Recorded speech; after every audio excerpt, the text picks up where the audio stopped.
This week on ATV News, student government suspends an executive board member, AU administration responds to the controversy surrounding a man wearing a Confederate flag hoodie, and a new small business has opened on campus.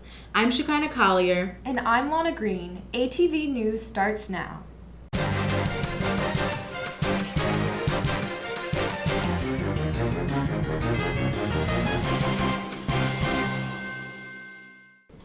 The Student Government Judicial Board suspended Student Government Comptroller Giselle Gladden from her position for 2 weeks and placed her on a month-long probation beginning February 4th. The Judicial Board accused Gladden of 9 performance infractions and found her responsible for 6. Associate Comptroller Milan Burgess took over Gladden's responsibilities February 6th. Burgess said he is glad Gladden has the opportunity to eventually return to the position. Director of AU One Card and Dining Services Anne-Marie Powell asked AWOL writer Noah Vahafrick to leave an American University Dining Advisory Board meeting after introducing himself as a member of student media.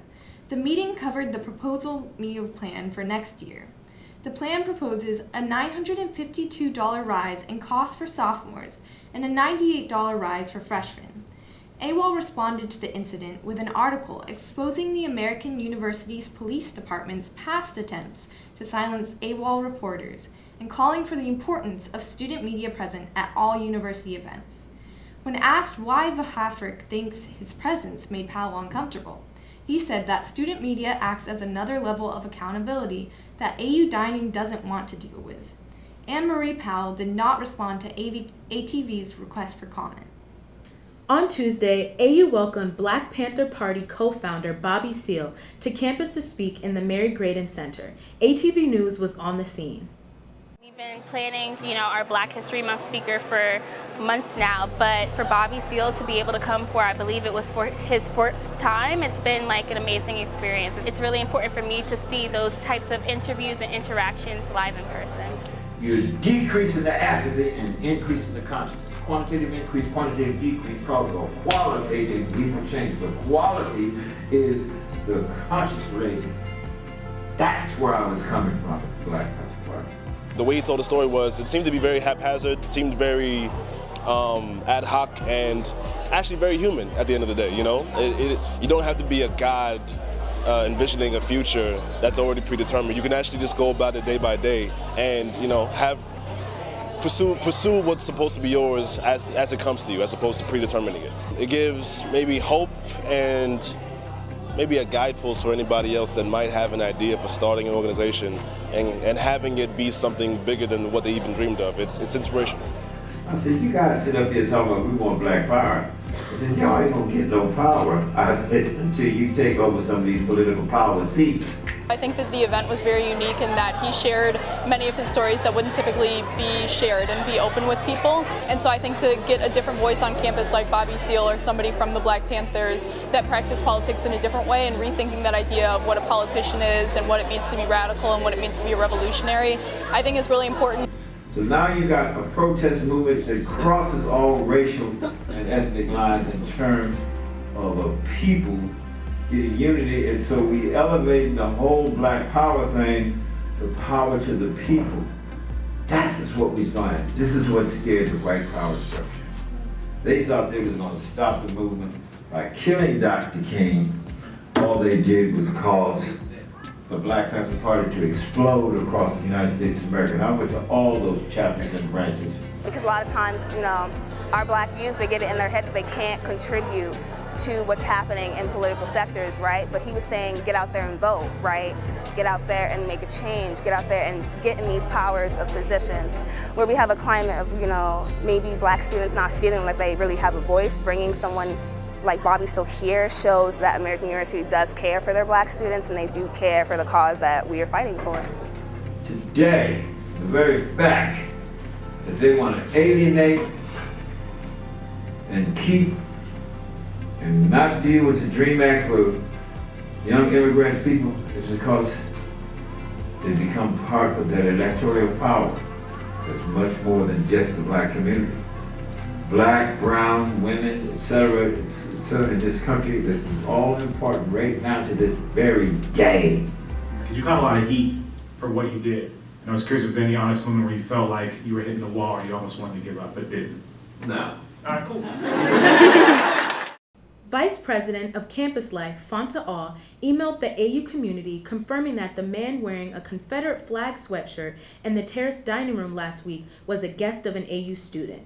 Aw's statement followed students' outrage as pictures and comments about the man circulated on social media. In her email statement, Aw said, "The issue underscores the importance of knowing our history and understanding how the past continues to impact the present." Freshmen Max Lawton Yoder, Asia Becker, and Crosby Cada started a new business called Max's Homemade Cookies last weekend. Students living in Letts, Anderson, and Centennial residence halls can order cookies through Instagram. Lawton Yoder said the cookies reminded his floor of home, so he decided that he wants to bring that feeling to the broader AU community. Their business runs Fridays from 9 p.m. to 2 a.m. and Saturday from 9 p.m. to 2 a.m. When asked what the future holds for the project, Lawton Yoder said they will release more cookie options soon, including a sugar cookie bar. Anonymous users posing as AUSG President Valentina Fernandez sent a series of fake emails to AUSG members earlier this week. The anonymous emails requested money for a website update and office equipment. The request amount was similar to the amount in an AUSG bank account. President Valentina Fernandez notified Public Safety and AUPD. AUSG Secretary Alex Beal is grateful that the scam didn't leak any private information. He will continue to inform students on how to detect and report suspicious activity. The School of Public Affairs Justice Program presented the new photo exhibit Justice Through a New Lens this week. Photographer Richard Ross focuses on juvenile incarceration in the justice system. A story accompanied each photo on the walls of SBA. After the exhibit, students had the opportunity to attend a performance where DC youth shared their stories of incarceration through poetry, and Ross spoke about the importance of prison reform. Now let's turn to Isaac POKRYSKA with our sports report. I'm Isaac POKRYSKA with your sports report. This week, AU women's basketball continued their red-hot streak, earning their 8th straight victory on the road at Colgate last Saturday. The Eagles beat the Raiders 71-66 behind senior forward Cecily Carl's 37 points, a new AU record for a single game. Carl also tallied her second straight double-double with 11 rebounds in the game. The team looks to add a second digit to their win streak and cement their spot at the top of the Patriot League this Saturday at Army West Point. AU men's basketball split the week's games, beating Holy Cross 66-49 at home on Saturday, before falling to Navy 77-67 on the road. The Eagles now sit in 4th place in the conference with a 12-10 record, 6-5 within the conference. The men's basketball team will honor incoming AU Eagles Hall of Fame members before they take on Army on Saturday.